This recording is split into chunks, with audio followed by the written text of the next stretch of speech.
Hello, everyone.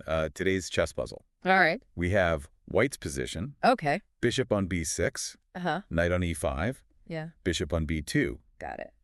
pawn on g2, king on g1. Okay. Black's position is king on d8, Okay. pawn on e7, rook on e3. Okay. Let's get this going. Yeah. That white bishop on b6, it looks pretty interesting. It does. If it goes to b7, I mean, that puts a lot of pressure on the black king. You Yeah. always want to look for that expose the enemy king. Right, and that knight on e5, it's in a pretty good spot to control some important squares. Absolutely. Knights are tricky pieces. They jump over other pieces, Yeah. often control squares that other pieces can't reach. That knight on e5 is a real threat. So, looking at that bishop and the knight, how should white attack? Well, think about what black can do to defend.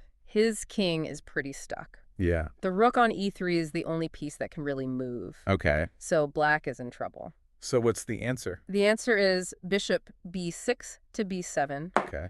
black king d8 to c7, white knight e5 to d7, black king c7 to b7, white king g1 to f2, black rook e3 to b3, white knight d7 to c5, black king b7 to c6, white knight c5 to b3. Wow. So that bishop moved to b7. That really got things going. Yeah, black's king had to run, Right. getting more and more cramped. This might not be checkmate, Yeah. but white gets a big advantage restricting that black king's movement. Right. Cramped king is a vulnerable king. Then the knight on e5 jumps to d7, putting more pressure on the black king. Yes, exactly. White's cutting off the black king's escape squares. Uh-huh. It's a great example of positional play. Black tries to counter with their rook to b3. It's a desperate attempt to get the black king some space. Yeah. But white's knight takes control of that square, Right. moving to c5 and then to b3. Thank you for listening. Thanks. Appreciate it. My pleasure.